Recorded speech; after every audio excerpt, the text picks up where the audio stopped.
Number 7. I told that anecdote of the inconsolable widow, related in my last, to old Grossman. He and Smith were helping me at a grave in the granary ground. Bless my heart, how things have changed. We were digging near Park Street side. The old almshouse fronted on Park Street then, and the granary stood where Park Street Church now stands until 1809, and the long building called the Massachusetts Bank covered a part of Hamilton Place, and the house once occupied by Sir Francis Barnard and afterwards by Mr. Andrews, with its fine garden, stood at the corner of Winter Street, on the site of the present granite block, but I am burying myself, Sexton-like, in the grave of my own recollections, I say. I told Grossman. That story, the old man, when not translated by liquor, was delightful company in a graveyard. We were digging the grave of a young widow's third husband. Grossman said she poisoned them. Smith was quite shocked, and told him Mr. de Blois was looking over the almshouse wall. Grossman said he didn't mean that she really gave all 3 of them ratsbane, but it was clear enough she was the end of them all, and he had no doubt the widow would be a good customer and give us 2 or 3 jobs yet before she left off. This led me to tell that story. Smith said that there was nothing half so restless as an Irish widow. He said that a young Tipperary widow, Nellie McPhee, I think he called her, was courted and actually had an offer from Tully O'Shane on the way to her husband's funeral. She accepted, of course, said Grossman. No, she didn't, said Smith. Tully, dear, said she. You are too late. For weeks ago it was, I shook hands with Paddy Sweeney upon it, that I would have him in a dacant time. Arter poor McPhee went and underbooed. Well, said Grossman, widows of all nations are much alike. There was a Dutch woman whose husband, Diedrich van Pronk, kicked the bucket and left her inconsolable. He was buried on Copp's Hill. Folks said grief would kill that widow. She had a figure of wood carved that looked very like her late husband, and placed it in her bed, and constantly kept it there for several months. In about half a year she became interested in a young shoemaker, who got the length of her foot and finally married her. He had visited the widow not more than a fortnight, when the servants told her they were out of kindling stuff, and asked what should be done. After a pause, the widow replied, in a very quiet way, Maybe it ish well enough now to spill it up old Van Pronk, that ish upstairs. Some persons have busied themselves in a singular way about their own obsequies, and have left strange provisions touching the remains. Charles V., according to Robertson and other writers, ordered a rehearsal of his own obsequies. His domestics marched with black tapers. Charles followed in his shroud. He was laid in his coffin, for the service of the dead was chanted.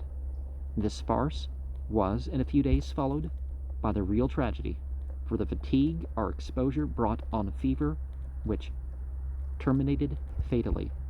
Yet this story, which has long been believed, is distinctly denied by Richard Ford in his admirable handybook for Spain, and this denial is repeated in number 151 of the London Quarterly Review. Several gentlemen of the fancy of the present age and in this vicinity have provided their coffins in their lifetime. The late Timothy Dexter, commonly called Lord Dexter of Newburyport, there was also an eminent merchant of the city. This is truly a Bluebeard business, and beyond its influence in frightening children and domestics, and beyond, it is difficult to imagine the utility of such arrangement. After a few visitations, these coffins would probably excite just about as much of the memento mori sensation as the same number of meal chests. Burton, in his Anatomy of Melancholy, states that John Ziska, the general of the Hussites, ordered a drum to be made of his skin after he was dead, persuaded that the sound of it would terrify his foes. When Edward L. of England was dying, he bound his son by an oath to boil his body, and separating the bones to carry them always before him in battle against the Scots, as though he believed victory to be chained to his joints. The bodies of persons executed for crime have, in different ages and among different nations, been delivered to surgeons for dissection. It seems meet and right that those who have been worse than useless in their lives should contribute in some small degree to the common weal by such an appropriation of their carcasses. In some cases, these miserable creatures have been permitted to make their own bargains with particular surgeons beforehand, who have occasionally been taken in by paying a guinea to an unscrupulous fellow, who knew, though the surgeons did not, that he was sentenced to be hung in chains, or, as it is commonly called, gibbeted. The difficulty of obtaining subjects for anatomical purposes has led to outrages upon the dead. Various remedies have been proposed, none effectual.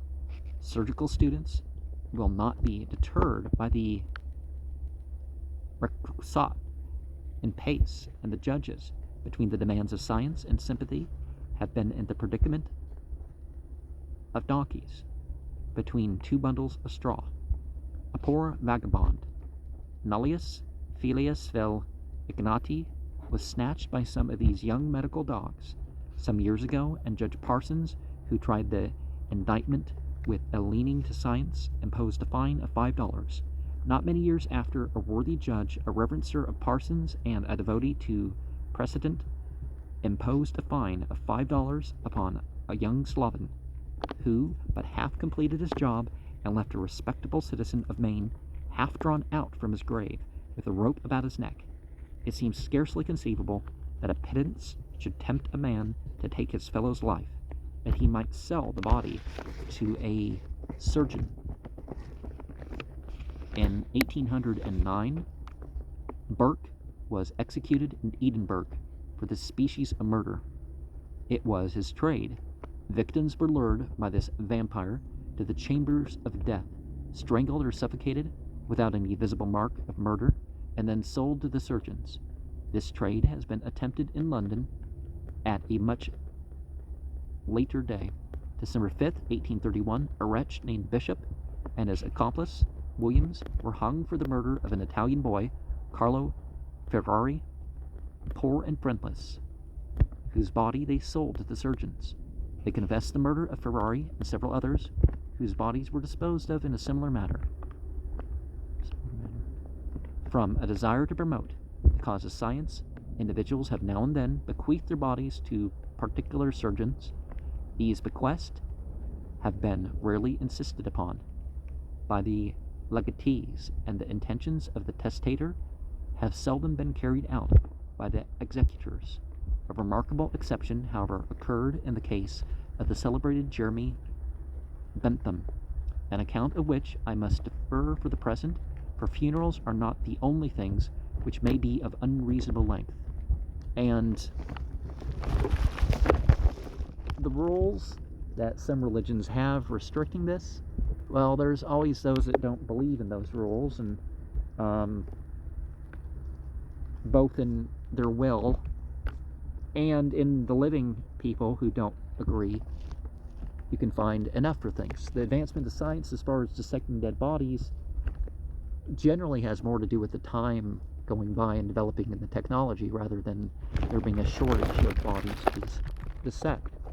Perhaps one area can't constantly dissect bodies, but, you know, scientists are supposed to be able to learn from each other, right?